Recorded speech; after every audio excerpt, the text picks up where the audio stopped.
Hello friends, mental health series के क्रम में आज का हमारा टॉपिक है ओवर थिंकिंग। ठीक है, चलिए आज एक प्रयोग करते हैं। आज ये जो किताब है, इस किताब को मैं अपने सिर पर रख लेता हूँ।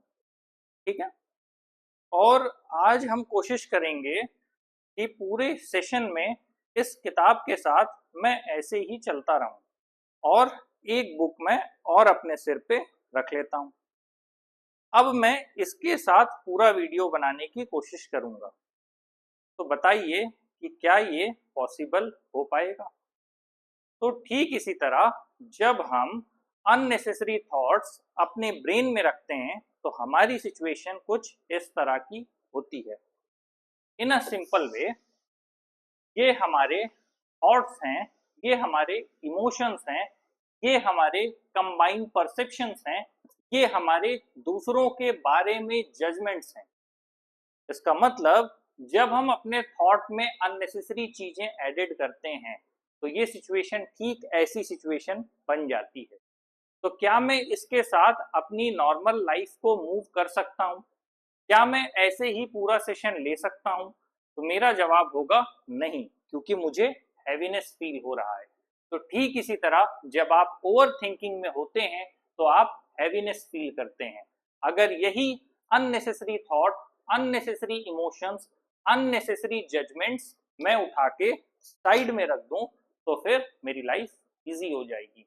अगर इसी को रख कर मैं चल रहा होता तो मेरे को पूरा वीडियो बनाने में, अपनी मोबिलिटी में और हर एक स्टेप में मुझे हर बार सोचना पड़ता। तो हम सबकी कंडीशन ठीक ऐसी ही है कि हमने अपने ब्रेन में अननेसेसरी बर्डन लेकर के रखा है। हर दूसरे व्यक्ति के बारे में राय रखना, हर दूसरे व्यक्ति के बारे में कुछ ना कुछ सोचना, या फिर अपने ही जीवन से संबंधित चीजों के बारे में लगातार अनर्गल सोचते रहना, इसी को हम ओवर थिंकिंग कहते हैं। और आज का यही हमारा टॉपिक है। और आपको मैं यही समझाना चाहता हूं कि जो मैंने दिखाया, ये जो ओवर थिंकिंग का बर्डन आपने अपने सिर पे रखा है, उसको थोड़ा साइड हटाकर रख दीजिए और एक केयर फ्री लाइफ, एक हैप्पीनेस, एक ब्लिसफुल लाइफ जीने की कोशिश करिए। अब हम देखेंगे कि एक्चुअल में ओवर थिंकिंग क्या होता है। ओवर थिंकिंग का मतलब है कि आप अपने किसी डिसीजन के बारे में जरूरत से ज्यादा सोच रहे हैं। उस डिसीजन के बारे में अलग अलग परम्यूटेशन कम्यूटेशन बना करके, अलग अलग कॉम्बिनेशंस के हिसाब से उसके रिजल्ट्स के बारे में आप लगातार सोचने में व्यस्त हैं कि क्या ये डिसीजन मेरा सही है। वो आपका कोई भी डिसीजन हो सकता है, वो आपका एकेडमिक डिसीजन हो सकता है, करियर से रिलेटेड डिसीजन हो सकता है, रिलेशनशिप से रिलेटेड डिसीजन हो सकता है। कभी भी किसी भी डिसीजन को लेने का आधार फैक्ट्स होते हैं। अगर आपके जो फैक्ट हैं उनको रखिए अपने सामने, वो फैक्ट्स फुलफिल हो रहे हैं, वो चेक हो रहे हैं, आपकी चेकलिस्ट फुलफिल हो रही है, तो आपको वो डिसीजन पॉजिटिव वे में आगे बढ़कर इनिशिएट करके लेना चाहिए। और अगर आपके फैक्ट्स के बेस पे वो जो आपका डिजायर्ड रिजल्ट है या गोल है वो फुलफिल नहीं हो रहा, तो आपको डिसीजन नहीं लेना चाहिए। डिसीजन कभी भी इमोशन के बेस्ड पे नहीं होना चाहिए। इमोशन हमेशा फैक्चुअल एस्पेक्ट में होना चाहिए।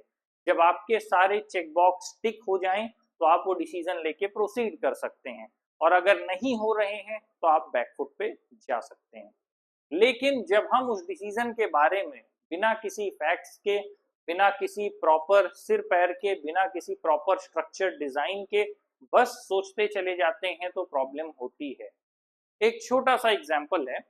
मान लीजिए अभी आप 10th क्लास से आगे जा रहे हैं, आपका मन कह रहा है कि आप ह्यूमैनिटीज के सब्जेक्ट पढ़ें, वहां आपको काफी कुछ सीखने को मिलेगा। और आपका दिमाग कह रहा है कि आपको साइंस साइड जाना चाहिए, कि आगे की जो भी अपॉर्चुनिटीज हैं, एनडीए एग्जाम, सीडीएस एग्जाम, वो सब आपको अवेल करने को मिलेंगी। और आप इन दोनों के बीच एक डिलेमा की सिचुएशन में हैं और लगातार बार बार आप ये सोच रहे हैं कि क्या मेरा डिसीजन सही है या गलत है। इसका सिर्फ एक ही ऑप्शन है कि आप प्रॉपरली पेन पेपर लेकर के बैठें और उसमें फैक्चुअल एस्पेक्ट में देखें कि आपका फ्यूचरिस्टिक जो भी डिजायर्ड गोल है वो क्या है। कि अगर आप एक सर्टेन सर्विस में आप आर्मी, एयरफोर्स, नेवी ज्वाइन करना चाह रहे हैं तो फिर आपको साइंस साइड ही जाना चाहिए, क्योंकि फैक्ट्स आपके कह रहे हैं कि साइंस आपके लिए बेटर होगी। आप मैथ्स में जाइए। तो इस हिसाब से आपको पता चल गया कि ठीक है, जो आपकी स्ट्रीम है वो मैथ्स की तरफ अल्टीमेटली चली जाएगी। अब आपको अगर नीट की तरफ जाना है तो अल्टीमेटली आप साइंस की तरफ चले जाएंगे, इंजीनियरिंग जाना है मैथ्स के लिए जाएंगे। लेकिन अगर आप इमोशंस और फैक्ट्स को मिक्स्ड कर देंगे कि मन तो यहाँ है, दिमाग यहाँ जाने को कह रहा है, तो आप उसमें उलझ के रह जाएंगे और आप एक ओवर थिंकिंग के साइकिल में हो जाएंगे। तो बेटर है किसी भी डिसीजन को आप फैक्ट्स के बेसिस पे लेने की कोशिश करें। साथ ही जब किसी डिसीजन, पास्ट के इवेंट और फ्यूचर आपस में मिल जाता है और सब कुछ मिलके मिक्स होने लगता है, तो फिर ये आपके लिए ओवर थिंकिंग बनता चला जाता है। एग्जाम्पल के लिए मैंने डिसीजन का एग्जाम्पल दिया। पास्ट इवेंट्स का मतलब है कि आपके फ्रेंड्स के साथ कुछ डिस्टरबेंस हुआ या कुछ रिलेशंस में अप एंड डाउन हुआ, और फ्यूचर को लेकर के ये है कि जो आपके अच्छे क्लोज फ्रेंड्स हैं वो हो सकता है आपसे दूर हो जाएं किसी भी रीजन से, क्योंकि जब आप एग्जाम देंगे, मेरिट बनेगी, लिस्ट आएगी, कॉलेजेस मिलेंगे, अलग अलग जगह हो सकता है जाना पड़े, तो आप सारी चीजों को मिक्स करके लगातार परेशान हैं और सोचते चले जा रहे हैं, और आपके जो थॉट की जो चेन है वो रुकने का नाम नहीं ले रही है। तब वो जाकर के एक ओवर थिंकिंग में कन्वर्ट हो जाता है। इसका सीधा सा मतलब है कि जो आपके थॉट्स हैं एक सर्किल में लगातार चल रहे हैं विदाउट एनी डेस्टिनेशन। किसी भी थॉट का हमारा मकसद होता है कि कुछ हम फुलफिल करना चाहते हैं।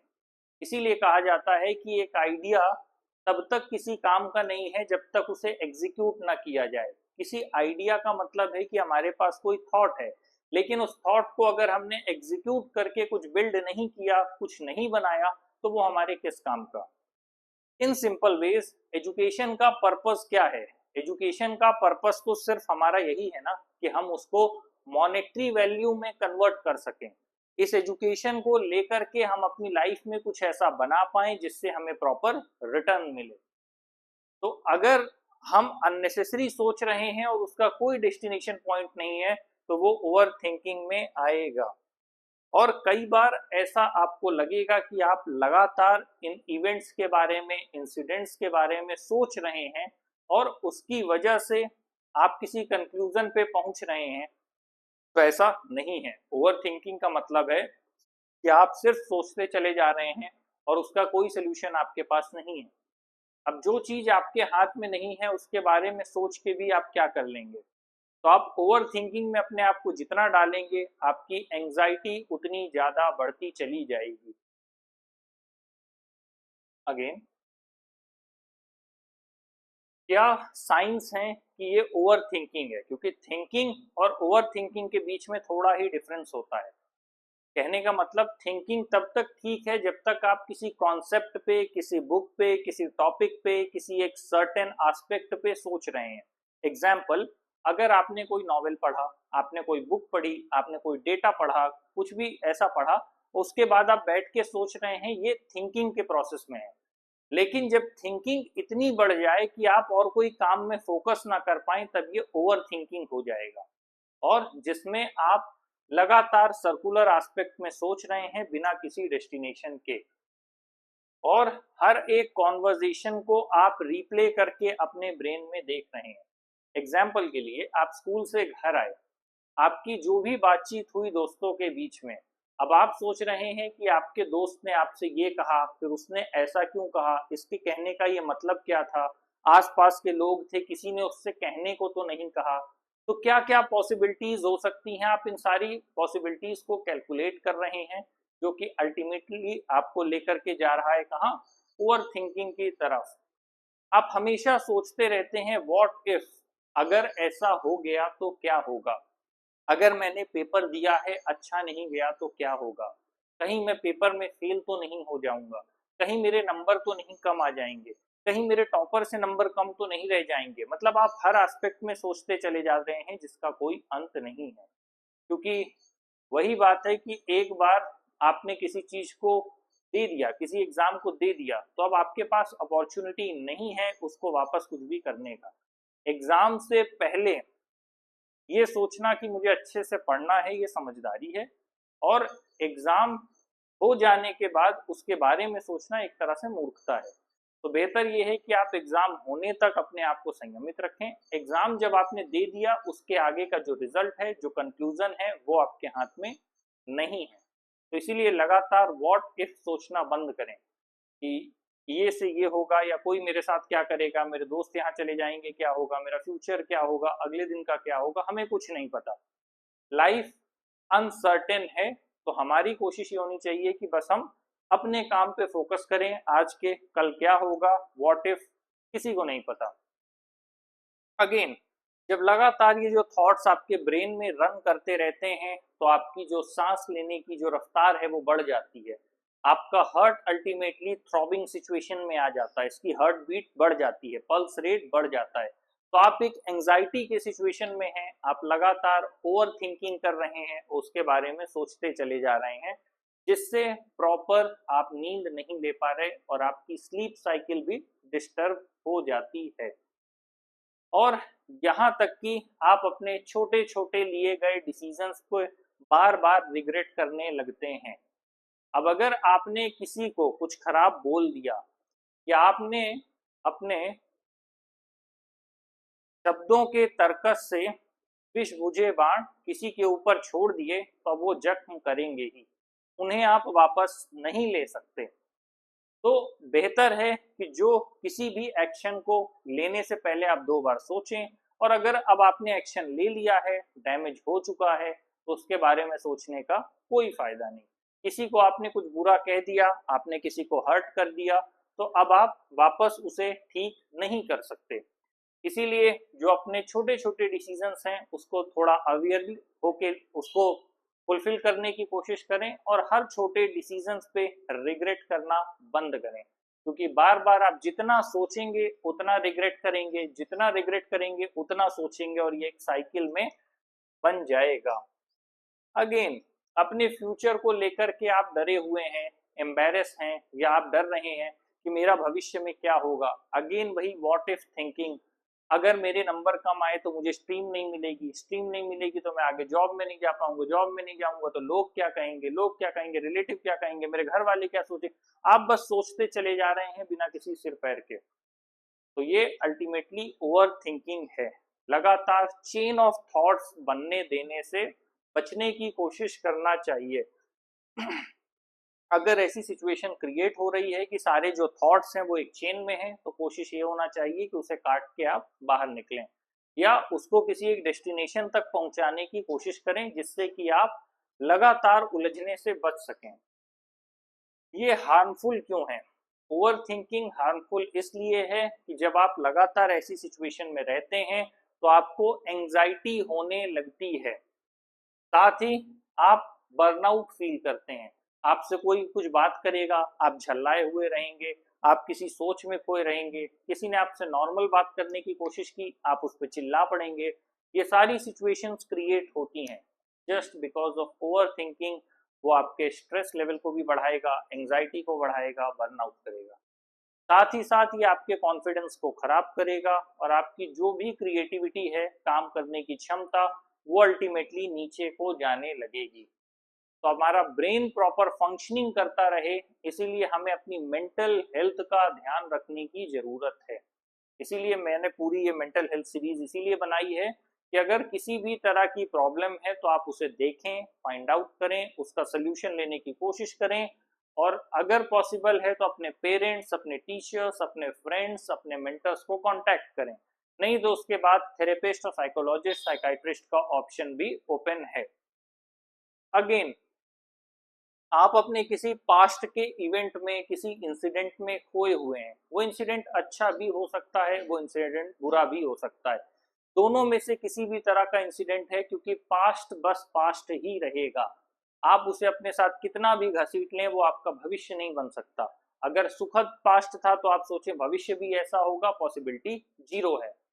लेकिन ठीक इसके विपरीत, अगर आपका पास्ट खराब है तो ऑब्वियस सी बात है आप उसे छोड़ करके आगे बढ़ने की ही कोशिश करेंगे। ओवर थिंकिंग से आपकी स्लीप साइकिल और हेल्थ बुरी तरह इम्पैक्ट होगी, क्योंकि जब स्लीप साइकिल आपकी डिस्टर्ब होगी तो ऑब्वियस सी बात है कि आपके फिजिकल हेल्थ पे भी इम्पैक्ट होगा और आपको ऐसा लगेगा कि आप एक लूप में, एक साइकिल में आकर के फंस गए हैं और इसके बाहर जाने का रास्ता आपको नहीं मिल रहा है। इसके अलावा हम इससे डील कैसे कर सकते हैं? पहले अपने थॉट्स को पहचानिए कि किस समय आप चिंतन मनन कर रहे हैं और किस समय आप लगातार ओवर थिंकिंग के मोड में हैं। क्या चीजें हैं जो आपको ट्रिगर करती हैं? आपके पर्सनल पॉइंट्स क्या हैं? फिजिकल हैं, इमोशनल हैं, साइकोलॉजिकल हैं, किसी पर्टिकुलर पर्सन से इमोशंस जुड़े हुए हैं, किसी फ्रेंड से आपको अटेंशन की आदत है कि अगर वो फ्रेंड आपको अटेंशन नहीं दे रहा है तो आपको प्रॉब्लम हो रही है। तो अपने पैटर्न्स को रिकॉग्नाइज करें, अपने आप को सही से पढ़ें और उन पैटर्न से विड्रॉ कर लें। अगर आपको वो पैटर्न्स कंट्रोल कर रहे हैं तो आप प्रॉब्लम में होंगे, तो आप उन पैटर्न्स को पढ़ें और विड्रॉ कर लें बहुत ही आराम से, तो इससे आप ओवर थिंकिंग से बच जाएंगे। अगेन, अपने जो भी थॉट्स हैं, जिस भी मुद्दे को लेकर के आप चिंतित हैं, वो आपका करियर हो, रिलेशनशिप हो या कोई भी लाइफ का पर्सनल एस्पेक्ट हो जिसको लेकर के भी आप चिंतित हैं, उन्हें पहले एक पेन और पेपर लेकर के लिखिए, क्योंकि जो आपके विरलिंग थॉट्स हैं जो लगातार घूम रहे हैं गोल गोल, उनमें से वो थॉट्स छट के आ जाएंगे कि आपकी मेन प्रॉब्लम क्या है और उसके अकॉर्डिंग फिर आप एक्ट और रिएक्ट कर पाएंगे, क्योंकि जब आपके पास प्रॉब्लम आ जाएगी तब आप उसके सॉल्यूशंस के बारे में सोच पाएंगे। जब आप बिना प्रॉब्लम को आइडेंटिफाई किए सॉल्यूशन के बारे में सोचते हैं तो इसी को ओवर थिंकिंग कहते हैं। अगर आपको प्रॉब्लम पता लग गई तो आप सॉल्यूशन तक जा सकते हैं, अगर आपको प्रॉब्लम ही नहीं पता और आप सॉल्यूशन के पीछे भाग रहे हैं तो फिर ये ओवर थिंकिंग ही होगी। अगेन, अपने आप को एक टाइम लिमिट दें डिसीजन मेकिंग के लिए। आपको किसी करियर के बारे में, किसी एकेडमिक एग्जाम के बारे में या फिर किसी फ्रेंड से रिलेशंस को लेकर के या किसी पार्टनर से रिलेशंस को लेकर के एक सेट टाइम लिमिट रखें कि इतना टाइम मैं इसको दे रहा हूं, अगर इतने टाइम में 6 महीने में, 3 महीने में जो भी इशू है वो हम रिजॉल्व कर पाते हैं तो ठीक है, नहीं तो मैं इस चैप्टर को क्लोज करके आगे बढ़ जाऊंगा। अगर आप उसी एक चीज पे लगातार रुकेंगे तो आप लगातार, आपके थॉट्स, इमोशंस लगातार एक सर्कुलर पाथ में ट्रेवल करेंगे और अंततः आप ही एंजाइटी और डिप्रेशन में जाएंगे, क्योंकि सामने वाले के बिहेवियर और एक्शंस आपके हाथ में नहीं है या फिर सामने वाली सिचुएशन आपके हाथ में नहीं है। अगर एग्जाम देना है तो वो सिचुएशन आपके हाथ में नहीं है, आपको जाना है, देना है, जितना आपने पढ़ा है वही आप रिप्रेजेंट कर पाएंगे। तो जो सिचुएशंस है उसको वैसे ही डील करें, उसे अननेसेसरी ओवर थिंकिंग में लेकर के ना आए। अगेन, कुछ ऐसी ग्राउंडिंग एक्टिविटीज करें, एक्सरसाइज करना, प्राणायाम करना, योगा करना, मेडिटेशन करना या फिर सॉफ्ट म्यूजिक सुनना। सॉफ्ट से क्या मतलब है? कई बार लोग परेशान होते हैं और ऊंची धुन पे जो गाने लिखे गए होते हैं उन्हें नहीं सुनना चाहिए, क्योंकि जब आप ऐसा करते हैं, ऐसे ट्रैक पे जो भी गाने हैं उनको जब आप सुनते हैं तो आप और ज्यादा बेचैन होते हैं और ज्यादा परेशान होने लगते हैं। तो कोशिश ये करना चाहिए कि थोड़े सॉफ्ट म्यूजिक सुने जो आपके मूड को इनहेंस करें और जो आपको बेटर फील कराने का काम करें। अपने किसी फ्रेंड से, मेंटर से, थेरेपिस्ट से, साइकोलॉजिस्ट से, जिससे भी आप बात करने में कंफर्ट हो, उससे बात करें, खुद को समझें और एक प्रॉपर कंक्लूजन की तरफ लेकर के जाएं। Overthinking is the art of creating problems that weren't even there. मतलब कोई ऐसी प्रॉब्लम जो एग्जिस्ट ही नहीं करती और आप उसके लिए परेशान हैं। इसीलिए बार बार कहा गया है कि जब पहले प्रॉब्लम को आइडेंटिफाई करिए, उसके अकॉर्डिंग आप अपने सोल्यूशन से आंसर्स प्रोवाइड करिए। अगर प्रॉब्लम आइडेंटिफाइड नहीं है, मैं फिर से दोहरा रहा हूं, प्रॉब्लम आइडेंटिफाइड नहीं है तो आपको सोल्यूशंस नहीं मिलेंगे। किसी पर्सन का बिहेवियर है तो उसे एनालाइज करिए, उसे कंफर्ट प्रोवाइड करिए, प्रॉपर उसके डीप लेवल ऑफ अंडरस्टैंडिंग तक जाइए। और अगर फिर भी आपको लगता है कि ये प्रॉब्लम रहेगी, इसका कोई सोल्यूशन नहीं है, तो पर्सन को रिप्लेस कर दीजिए। और अगर आपको लगता है कि इसका कोई सोल्यूशन है तो फिर आप सोल्यूशन पर जाइए, फिर वो चाहे करियर हो या रिलेशनशिप हो। इसीलिए अननेसेसरी बैठ के सोचने से किसी भी तरह का हल नहीं मिलने वाला है। अगेन, हम आते हैं पॉजिटिव थिंकिंग पे। इसीलिए कहा जाता है कई बार कि जैसा आप सोचते हैं वैसी परिस्थितियों का निर्माण आपके आसपास होने लगता है। और कहा जाता है कि कभी भी अपने बारे में गलती से भी कुछ गलत नहीं बोलना चाहिए, क्योंकि ये प्रकृति आपकी बात सुनती है और आप जो मांगते हैं वैसा ही आपके साथ होने लगता है। तो ठीक इसी क्रम में पॉजिटिव थॉट की ये वैल्यू है। ओवर थिंकिंग का मतलब है सारे थॉट्स मिक्स हैं और एक सर्किल में चल रहे हैं, पॉजिटिव नेगेटिव के बीच आपकी क्लैरिटी नहीं है।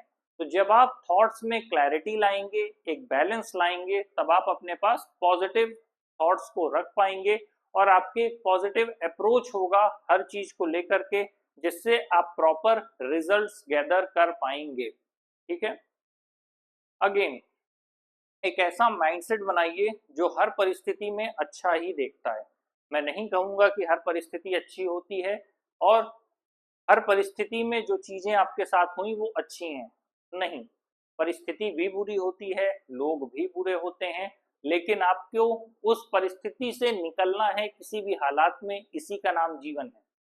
और आप अपने निकलने के लिए आप तभी निकल पाएंगे जब सबसे बुरी स्थिति में भी आप किसी अच्छी और सकारात्मक चीज पर अपनी नजर बनाए रखेंगे, अपनी सोच और दृष्टिकोण को उसी अनुसार परिवर्तित करेंगे। हमेशा सॉल्यूशंस की तरफ देखें, प्रॉब्लम्स की तरफ नहीं, क्योंकि जो हो गया वो बदल नहीं सकता। अगर आज का दिन बुरा गया, चाहे वो किसी व्यक्ति के साथ या फिर किसी इवेंट में, किसी सिचुएशन में, आप उसको बदल नहीं सकते। जो होना था वो हो गया, आप उसे नहीं बदल पाएंगे। तो अब आगे ये देखिए कि इसका सोल्यूशन क्या है। आगे आपको वो चीज परस्यू करनी है या नहीं करनी है। हमेशा अपने फ्यूचर को लेकर के एक ऑप्टिमिस्टिक अप्रोच रखना चाहिए। हालांकि कहना बहुत आसान है, जब जीवन में चीजें बुरी हो रही होती हैं, चीजें बिखर रही होती हैं, टूट रही होती हैं, गिर रही होती हैं, तो ऐसी सिचुएशन में एक ऑप्टिमिस्टिक सोच बना पाना मुश्किल होता है। लेकिन बेटर है कि हम उस सोच को बनाए रखें, तभी हम सरवाइव कर पाएंगे, तभी हम आगे जा पाएंगे। Power of thoughts. आप जो भी सोचेंगे, जैसे भी आपके थॉट्स होंगे, वैसी ही आपकी रियलिटी दिखाई देगी। कोशिश करें कि नेगेटिव थॉट्स को कम से कम करें और पॉजिटिव थॉट्स ही आपके लिए एक नए रास्ते को लेकर के आ सकती है या नए अपॉर्चुनिटी बता पाएगी। अगर आप चारों तरफ से घिरे हैं, आपको पता है, लेकिन एक ऑप्टिमिज्म के साथ आप बढ़ रहे हैं, तो जरूरी नहीं कि आपको प्रॉपर सोल्यूशन दिखे, एटलीस्ट आपको उसके आगे का थोड़ा सा सही रास्ता तो दिखाई देगा। स्ट्रेटेजीज जिसकी वजह से आप अपने माइंडसेट को नेगेटिव से पॉजिटिव की तरफ ले जा सकते हैं। पहली चीज, हमेशा अपने अंदर एक ग्रेटिट्यूड की फीलिंग रखें उन लोगों के प्रति जिन्होंने आपका बुरे वक्त में साथ दिया, उन लोगों के प्रति जिन्होंने आपके जीवन में थोड़ा भी योगदान किया या कुछ भी अच्छा किया। उन परिस्थितियों, हालात, लोगों, उन जितनी भी कंडीशंस थी, उन सब के प्रति एक ग्रेटिट्यूड जिन्होंने आपको ऊपर उठाने का काम किया। तो जब आप में एक आभार का भाव होगा तो आप अपने जीवन को बेहतर ढंग से समझ पाएंगे। अपने जितने भी नेगेटिव थॉट्स हैं उनको रीफ्रेम करिए। रीफ्रेम का मतलब रातों रात नेगेटिव थॉट्स बदल नहीं जाएंगे या निकल नहीं जाएंगे। पहले उन नेगेटिव थॉट्स को पकड़िए, फिर उनको समझिए और उसके आधार पर आप काम करिए। मान लीजिए कि एक व्यक्ति कोई ऐसा रिस्क का काम करता है जहां पे मान लीजिए वो स्टंट मैन है, और स्टंट करते समय उसको ये डर लगता है कि अगर मैं गिर गया तो मुझे चोट लग जाएगी या ज्यादा गंभीर रूप से मैं जख्मी हो सकता हूँ। अब ये नेगेटिव थॉट नहीं है, ये रैशनल थॉट है, क्योंकि उसे पता है कि उसके डेली का काम यही है। वो तेजी से बाइक चलाता है, लगातार स्टंट करता है, और इस स्टंट के दौरान उसको इस बात का जोखिम है कि उसे किसी तरह की चोट लग सकती है। मान लीजिए मेरे साथ कुछ बुरा हो रहा है और मैं ये सोच रहा हूं कि हो सकता है कल या परसों या और 2 दिन बाद मेरे साथ कुछ बुरा हो जाएगा, जो कि आज के प्रेजेंट के सिनेरियो का रिजल्ट हो सकता है, आउटपुट हो सकता है। तो यहाँ पर ये नेगेटिव थिंकिंग नहीं है, ये रैशनल थिंकिंग है, क्योंकि इसके पीछे एविडेंस है। जब एविडेंस के बिना आदमी बात करेगा तो फिर वो नेगेटिव थिंकिंग होगी।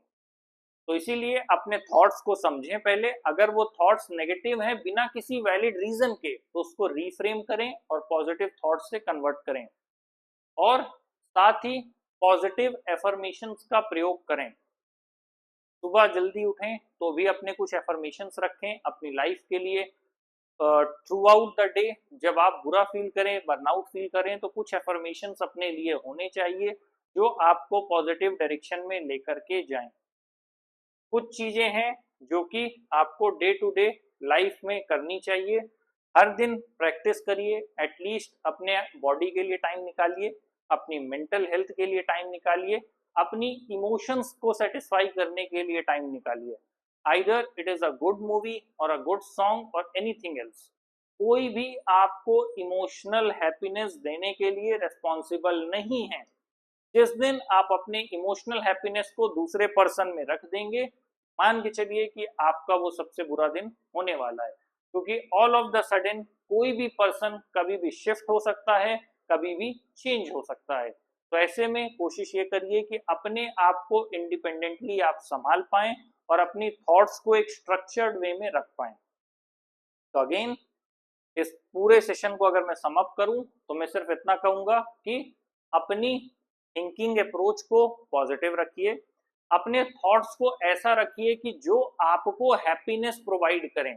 जो एग्जाम्पल मैंने सेशन के शुरू में दिया था कि अगर हम अपने सिर पर भार रखकर चलेंगे तो हम कभी भी खुश नहीं महसूस कर पाएंगे। उस हैप्पीनेस को फील करने के लिए ओवरलोडेड थॉट्स को हटा दीजिए। लोगों के बारे में अननेसेसरी जजमेंट्स, लोगों के बारे में अननेसेसरी थॉट्स, लोगों के बारे में अननेसेसरी किसी भी तरह की उनकी बुराई, कमियां या इन सब चीजों को एनालाइज करने से बचिए अनटिल अनलेस वो आपके प्रोफेशनल या पर्सनल डोमेन में नहीं है। जहाँ पे काम है, क्योंकि लोगों से डील करना है तो समझना जरूरी है, वहां तक ठीक है। लेकिन जब आप अननेसेसरी इस ड्यूरेशन में जाते हैं, टॉन्ट करना, शेमिंग करना, ह्यूमिलिएट करना, then you are just pressurizing your mind in a negative direction and it will also impact you as well as others whoever is in your surrounding। तो कोशिश ये करिए कि अपने भार को किनारे रखें, अपने थॉट्स को पॉजिटिव रखें, अच्छा महसूस करने के लिए दूसरों के प्रति जिनके बीच आप हैं उनके लिए अच्छी भावनाएं और विचार रखिए, और साथ ही अपने ओवर थिंकिंग को, पैटर्न को रिकॉग्नाइज करके जो भी नेगेटिव थॉट्स हैं उनको रीफ्रेम करके पॉजिटिव करिए और एक अच्छा और खुशहाल जीवन जिसकी वजह से आप जी पाएं। Thank you very much.